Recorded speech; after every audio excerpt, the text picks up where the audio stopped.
Ponga atenção, por favor. Déjame mostrar-lhes uma coisa que a religião trata de ocultar de ustedes.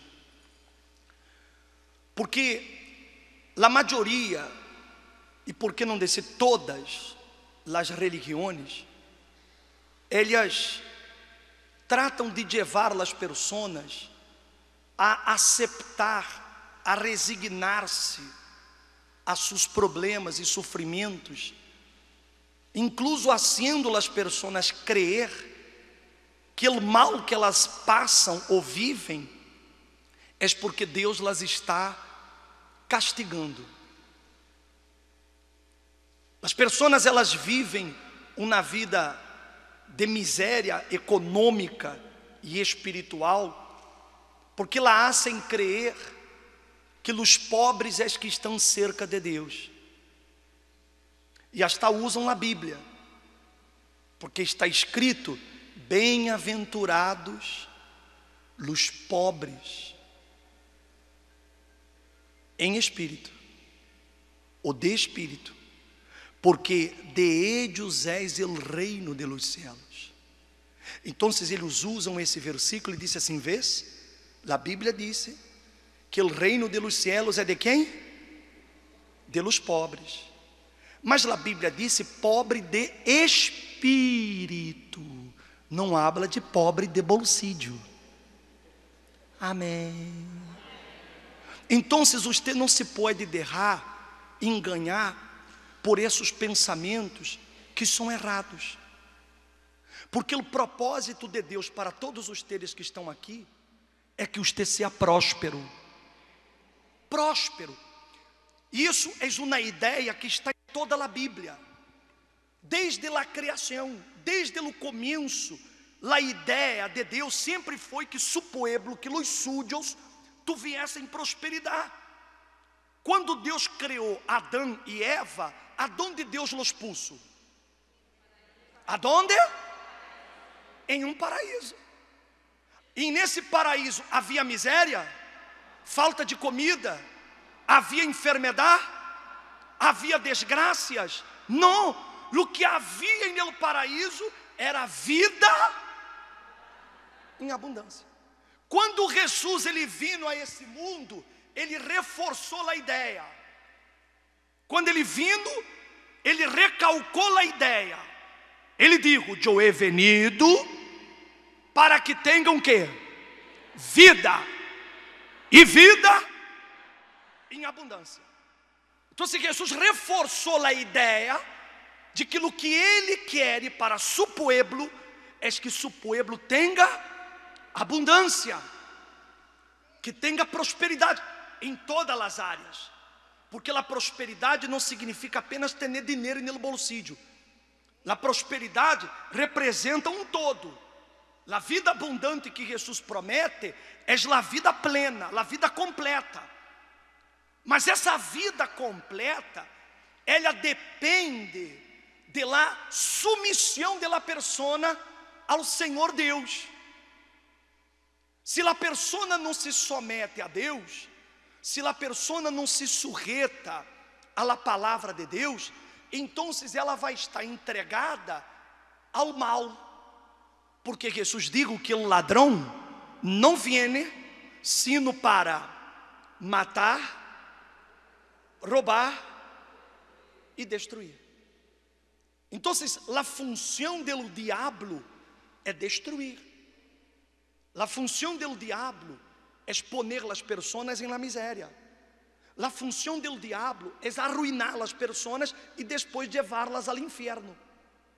Imagine, a pessoa vive um inferno nessa vida e vai viver o inferno por toda a eternidade, por ignorância, por desconhecer a vontade de Deus para ela.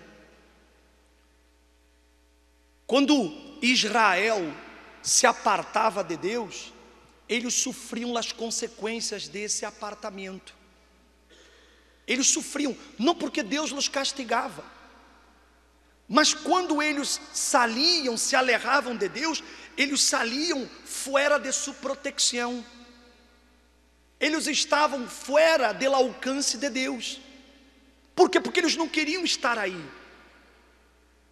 Então, se Deus não pode livrar, Deus não pode proteger, Deus não pode guardar aquele que não lhe quer obedecer. É como você, como padre. Se seu filho decide ir-se de la casa porque não quer mais submeter-se a você, o que você pode fazer? Mientras ele está bajo su techo, você se hace responsável. Ou não é verdade? Você não vai deixar faltar comida, você não vai deixar faltar roupa, você não vai deixar faltar nada. E você não vai proteger. Mas se ele se vá e não quer mais obedecer-lhe, não quer mais estar com você, não quer mais estar em sua casa, você não pode mais prover, porque ele não quis. Assim é Deus. E o interessante é que a Bíblia mostra que Israel, em nos dias desse profeta Joel, eles se apartaram de Deus. E claro, a consequência vindo. Disse assim, capítulo 1, verso número 3: de isto contareis a vossos filhos, e vossos filhos a seus filhos, e seus filhos a la seguinte geração. Lo que derrou la oruga, se lo comió el saltón. Lo que derrou el saltón, se lo comió el revoltón. E la langosta se comió lo que del revoltón havia que. Em outras palavras, vamos traduzir isso. Eles mal saíam de um problema, vinha outro. E esse outro destruía mais. E ele se levantava um pouco e outro venia e acontecia de novo. Você vê que há pessoas que elas dão um passo para adelante e dão 10 para trás. Ela nunca consegue estabilizar-se em nada. Ela, por exemplo, entra em uma relação e ao princípio aquela relação está linda. Daqui a pouco empeçam os golpes, empeçam as infidelidades, se rompe. Aí ela vai para outra relação. Aí ela diz: a hora de eu encontrei a pessoa certa. Primeiro tempo, segundo tempo, e daqui a pouco novamente acontece. Ela consegue um bom trabalho, lo perde. E toda assim, ela vai perdendo. Uma hora está enferma ela, depois está enferma a mulher, depois está enferma el hijo, depois está enfermo a madre, aí vuelve ela a ser enfermada. Ou seja, todo o tempo algo está sucedendo. E a pessoa não logra entender. E ela começa a buscar os culpados. Não, fulano é culpado. Aquele fulano ali me tem envidia. Aquele fulano ali me está sendo um dano. Aquela fulana não me quer. La suegra me maldigo. É verdade, quando a pessoa está lejos de Deus, qualquer mal que lhe hagam, se lhe pega. Se lhe pega. Porque ela está fora da proteção de Deus. Era o que acontecia com eles. Eles não conseguiam levantar-se. Eles quedaram em uma situação de miséria. Eu estava comentando com as pessoas hoje à manhã que, por exemplo, para as culturas latinas, um exemplo, eu vivi em Colômbia. Em Colômbia, por exemplo, quando te dizem assim, não havia nem para as arepas. Você sabe o que é arepa? Não havia nem para as arepas. Significa miséria, a mais barra miséria. Se você vai aqui a México, te vão a dizer assim, não havia nem para las tortillas. Significa que? Miséria. Por exemplo, para Guatemala, para Honduras, para El Salvador, qual é a expressão? Não há para los frijoles. Não há nem para los frijoles. Significa? Não é assim? Em Brasil, por exemplo, quando disse assim, ó, não havia nem para el arroz com frijol, significa miséria. Para os judios, miséria significa quando eles não têm ofrenda para dar. É verdade. A miséria para eles é quando eles não podem ofrendar a Deus. Quando eles chegam a esse extremo de não poder ofrendar, significa o caos, a ruína de eles. E esse povo chegou a essa situação de miséria. E Deus digo assim para eles, o verso número 5. Vê o que Deus digo. O que Deus digo? Despertar de quê? Borrachos e quê? Mira-me a mim, por favor. Não é borracho porque, ó, aunque há pessoas que quando elas estão em uma situação difícil, elas se entregam à la borracheira tratando de olvidar-se. Mas esse borracho aqui significa fora de sana consciência. Eles não conseguiam perceber que a desgraça de eles era consequência de eles haver-se apartado de Deus. Era por isso que eles estavam nesta miséria. Mas eles não veiam dessa maneira. Como as pessoas, elas não conseguem ver que ela está fracassando porque ela se separou de Deus. Aí ela disse assim, não, mas o bispo, eu tenho fé. Não se trata de ter fé. Se trata de usar a fé. Se trata de viver essa fé. Se trata de obedecer a palavra de Deus. Então, o que hace a diferença não é essa fé religiosa. Ah, eu creio em Deus desde que eu era um ninho. E quê? O que hace a diferença não é isso. Mas a pessoa, ela queda borracha. Porque o borracho não sabe o que hace. O borracho, ele perde o senso. O borracho, ele perde o equilíbrio. E assim eles estavam, borrachos, enceguecidos. Eles não conseguiam dar-se conta que aquelas desgraças eram porque eles se haviam separado de Deus. E por isso Deus digo, despertad, borrachos, e remide, e chorad. Remide todos os que bebeis vinho, porque o vinho se os ha quitado de quê? De vuestra boca. Ou seja, acabou a alegria. O vinho era um símbolo de alegria. Não havia alegria. Porque, claro, se a pessoa está vivendo na miséria, como que ela terá alegria? Ela não tem alegria. Então, Deus, Ele enviou o profeta para abrir os olhos de aquele povo, para que eles entendessem que o câmbio de vida dependia só de eles.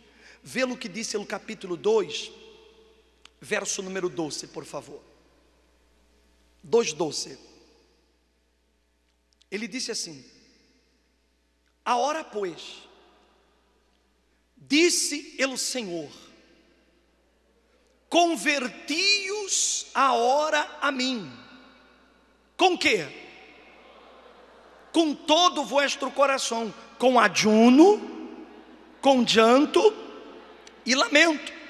Rasgad vuestro coração e não vossos vestidos, e converti-os ao Senhor vosso Deus, porque és misericordioso e clemente, tardo para a ira e grande em misericórdia, e se duele do castigo.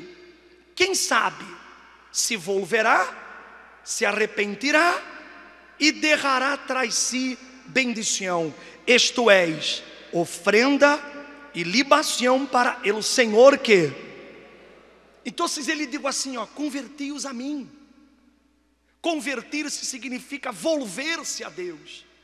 Significa de eu reconhecer que eu necessito de Ele. Significa de eu tomar a decisão de eu me vou entregar a Ele. Eu não vou andar conforme meus conselhos, meus caminhos, eu vou obedecê-lo, eu me vou submeter a ele. Isso é conversão. Conversão é câmbio de direção. Eu estou indo em uma direção que me está levando para o abismo. Eu estou vendo que esse caminho me está arruinando. Eu não posso seguir insistindo em el erro. Eu tenho que convertir-me. Eu tenho que dar um giro de 180 graus, cambiar meu rumbo. Eu vou em direção a Deus, em direção a Jesus. E é essa direção hacia Jesus que hará que minha situação cambie. E isso é individual, não depende de outra pessoa. E Deus digo, Ele derrará atrás de si uma bendição. Que bendição seria?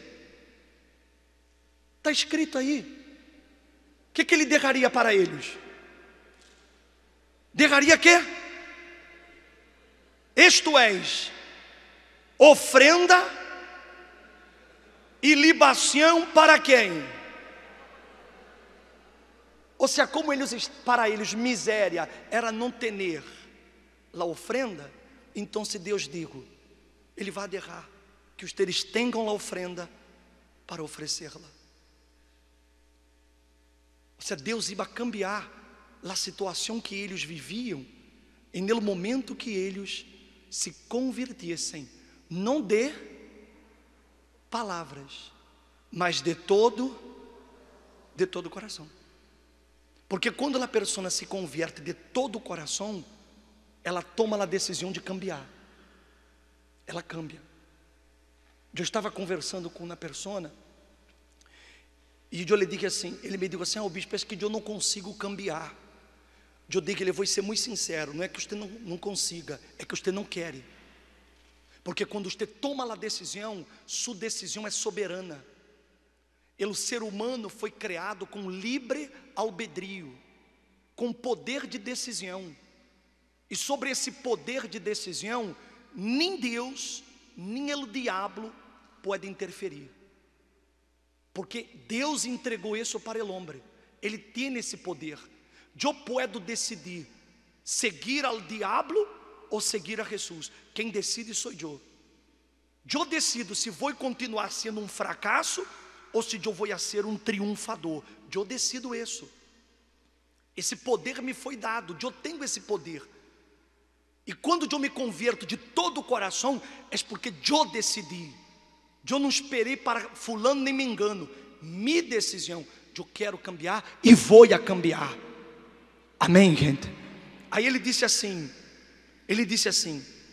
tocado de trompeta em Sião, proclamado de ajuno, convocado assembleia, reunido ao povo, santificado a reunião, juntado aos ancianos, congregado aos ninhos, a los que mamam, e salga de sua recâmara el novio, e de su lecho nupcial la novia, entre la entrada e el altar, llorem os sacerdotes, ministros do Senhor, e digam que perdona, Senhor, a tu pueblo, e não entregues al opróbio tu heredade, para que não la dominem as nações, porque han de decir entre os pueblos.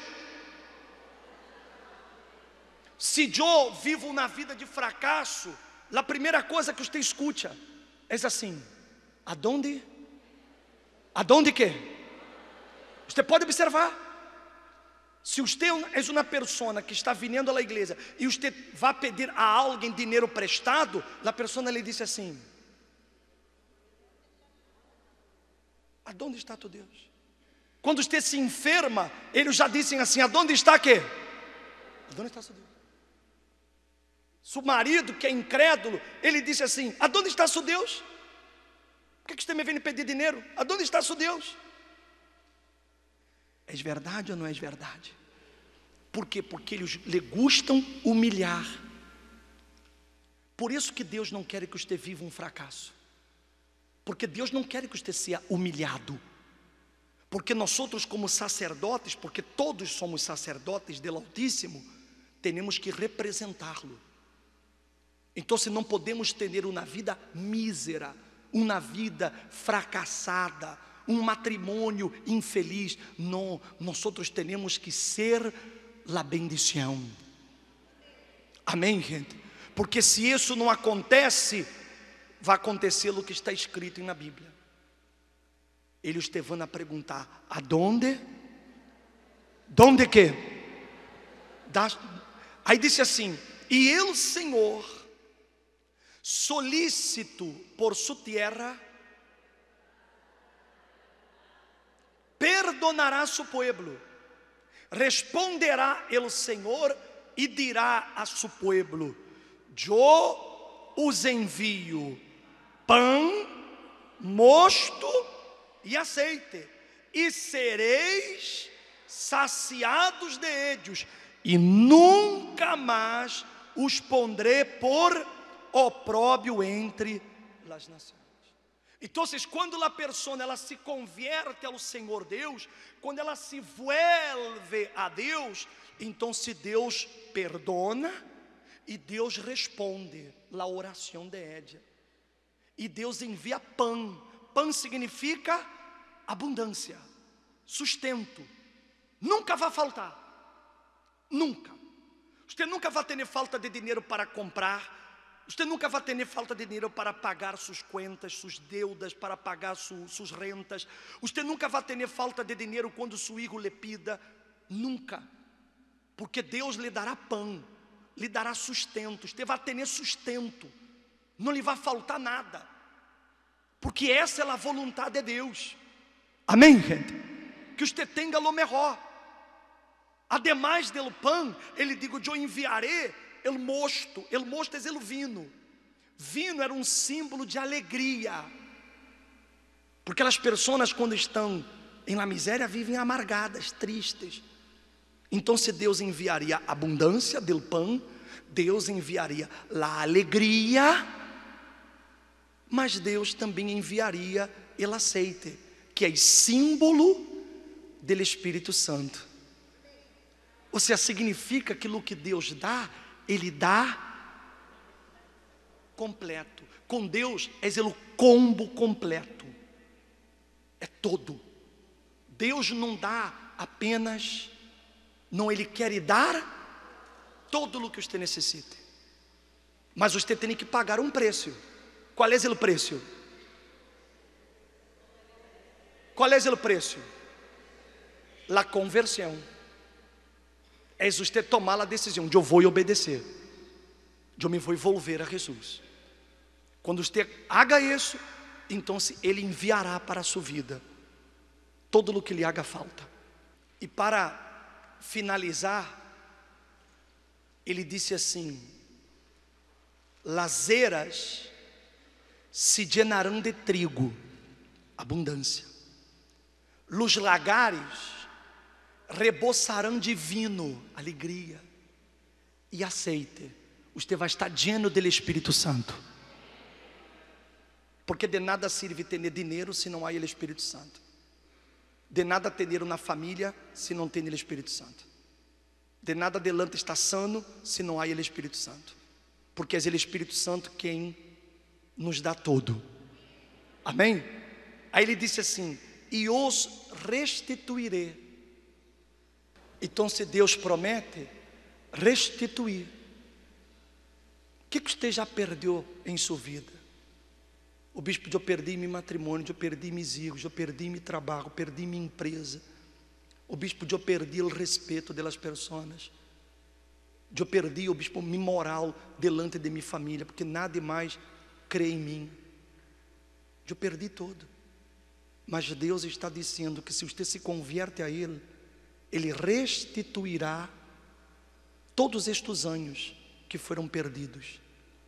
Aí Ele disse mais assim: comereis hasta saciaros, e alabareis o nome do Senhor vuestro Deus, el qual isso maravilhas com vosotros, e nunca jamás será mi pueblo, que?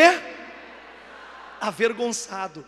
Conocereis que em meio de Israel estou eu, que eu sou o Senhor vuestro Deus, e não há outro, e mi pueblo nunca jamás será avergonçado. Então, se Deus não quer que você viva mais avergonçado, Ele quer que sua vida seja uma bendição. Creia nisso. Amém, gente?